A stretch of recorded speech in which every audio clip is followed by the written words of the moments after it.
La vidéo que je m'en vais vous présenter tout à l'heure, c'est pratiquement, je peux dire, une vidéo astuce. C'est une vidéo astuce, pourquoi? Parce que déjà, cette catégorie à elle seule résume pratiquement l'essentiel d'un système d'exploitation dans Windows. Alors, je vais vous présenter la catégorie compte utilisateur. Les comptes utilisateurs, ce n'est pas seulement le nom, mais c'est des profils et aussi un paramétrage, comme nous allons voir tout à l'heure dans la vidéo. Donc, on va apprendre comment créer un compte administrateur ou standard, comment supprimer un compte, comment modifier les politiques de compte et surtout qu'est-ce qui se cache derrière un compte utilisateur. Je vous le dis tantôt au début qu'il s'agissait des profils et surtout les paramétrages. Je prends un exemple. Si vous avez un système d'exploitation dont la langue est peut-être en allemand, bien sûr, vous pouvez télécharger une langue française.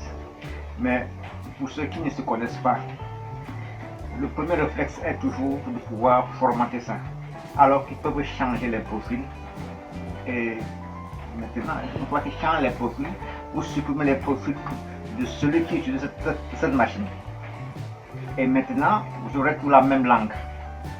La même langue, si la langue d'affichage était l'allemand.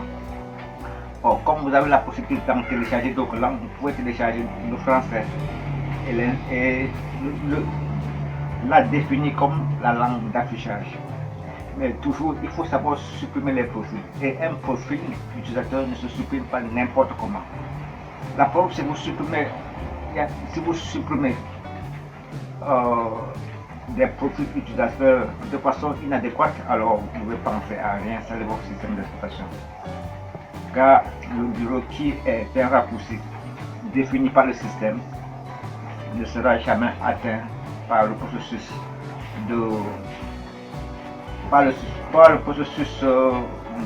normal d'exécution d'un système d'exploitation. Puisque quand vous allumez la machine, alors ça vous amène jusqu'au bureau.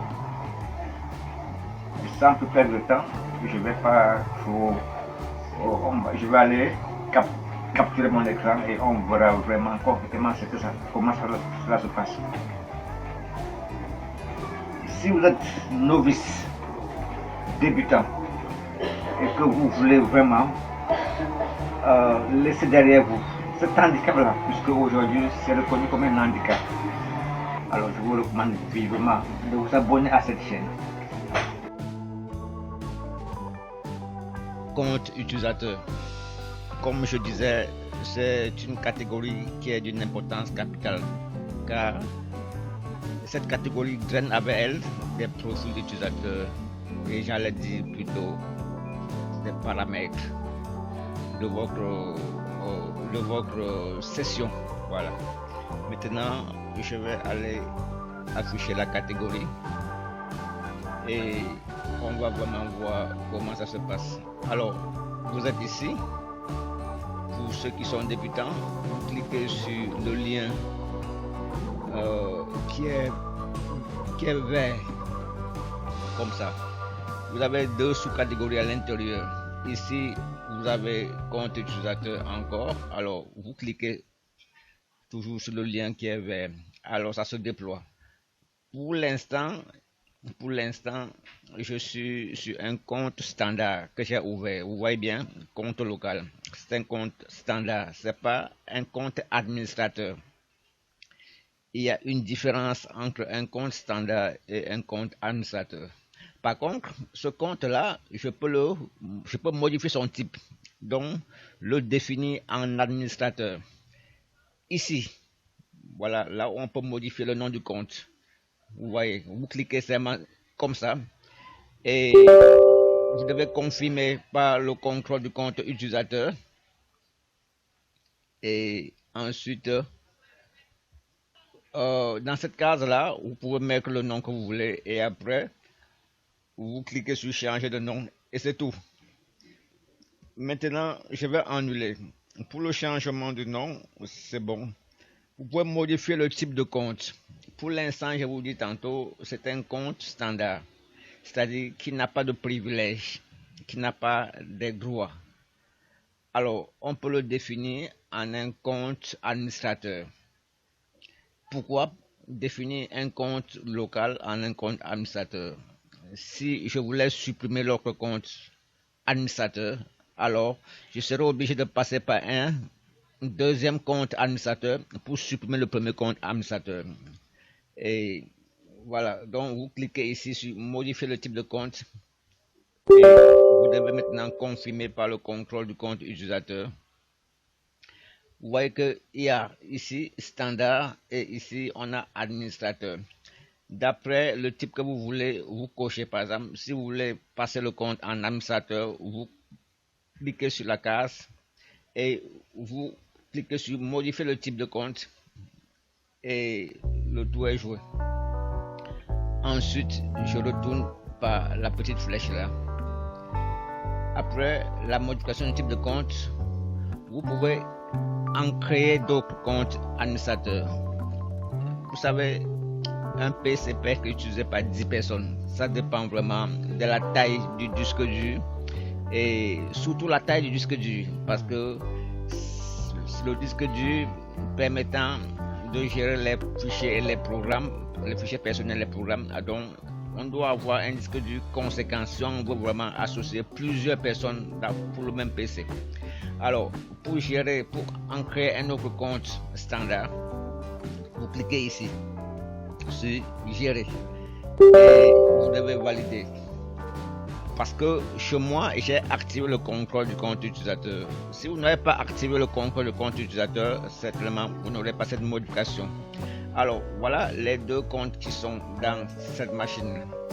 On a un compte local qui est là et un compte administrateur qui est là. Ici, je ne peux que ajouter un autre compte local.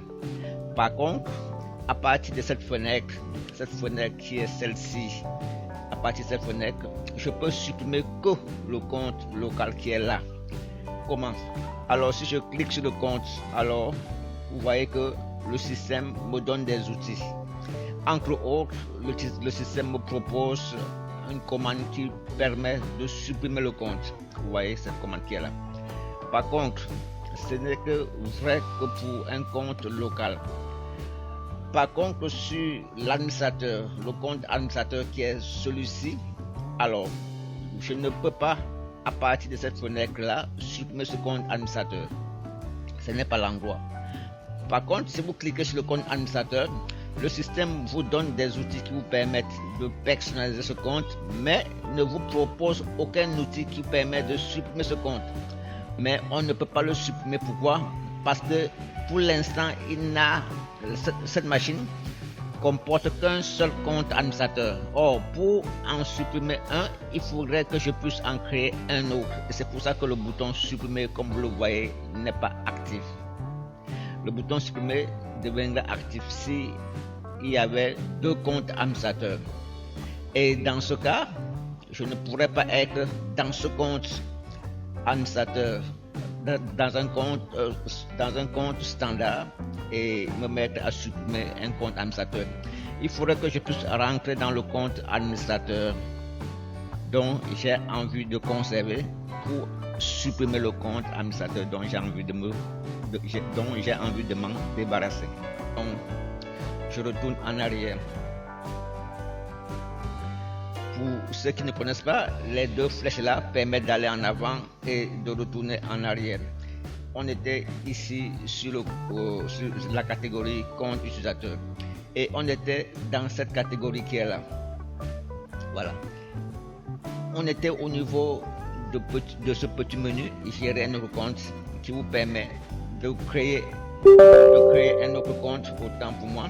Donc, vous pouvez à partir de ça, cliquez ici sur ajouter. Vous voyez, ajouter un compte utilisateur, vous cliquez comme ça et cette fenêtre s'affiche. Attention, si vous voulez ajouter un compte administrateur, il ne faut pas être en réseau 1.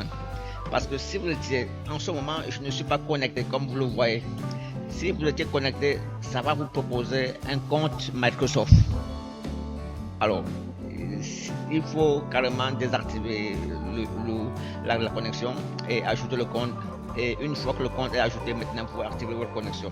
Et voilà, c'est ici qu'on ajoute, vous mettez le nom du compte ici, le mot de passe. Et si vous ne voulez pas le mot de passe, vous laissez la case vide et vous cliquez sur suivant. Ainsi de suite.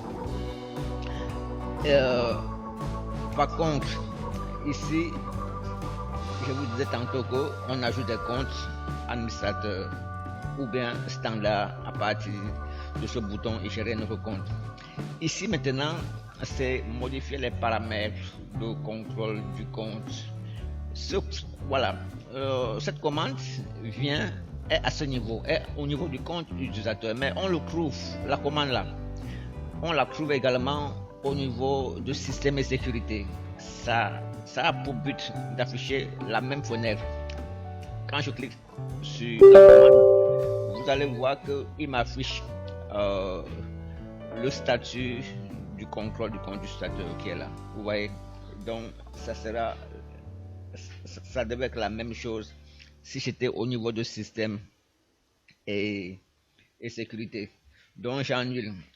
Voilà à quoi sert cette commande là. C'est des liens connexes. Donc je sors par cette flèche là et je viens sur la deuxième catégorie, gestionnaire d'identification.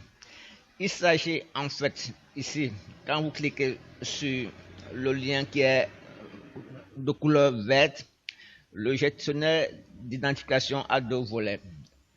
Une volet pour Windows et l'autre pour les informations d'identification de la connexion. Pour ma part, si c'est Windows, je n'utilise pas des informations d'identification dans cette machine. La preuve, quand je clique ici, vous voyez que pratiquement je n'utilise aucune information d'identification, pas de mot de passe, rien du tout. Par contre, ça c'est des informations d'identification pour ceux qui ont l'habitude de se connecter sur le web.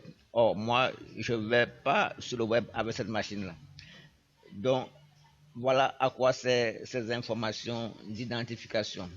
Donc, et on sort en arrière comme ça. On était autant pour moi ici. Voilà. Donc, après les informations d'identification, je pense que voilà, c'est tout ce qu'on peut voir dans la fenêtre. Donc, je ressors en arrière. Ici également, sans plutôt entrer dans le compte utilisateur, dans la première sous-catégorie, vous pouvez, à partir d'ici, supprimer un compte. Il faudrait que vous puissiez en avoir au moins un deuxième compte administrateur si vous avez la prétention de supprimer un autre compte administrateur.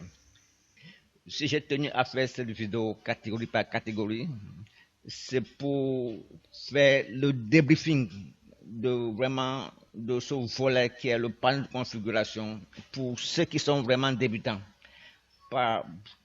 Cette fonctionnalité a tendance à être négligée par les utilisateurs, alors qu'elle est très très importante si vous voulez cerner les contours du système Windows et si vous voulez faire face à tous les désagréments qui naturellement se posent dans un système d'exploitation.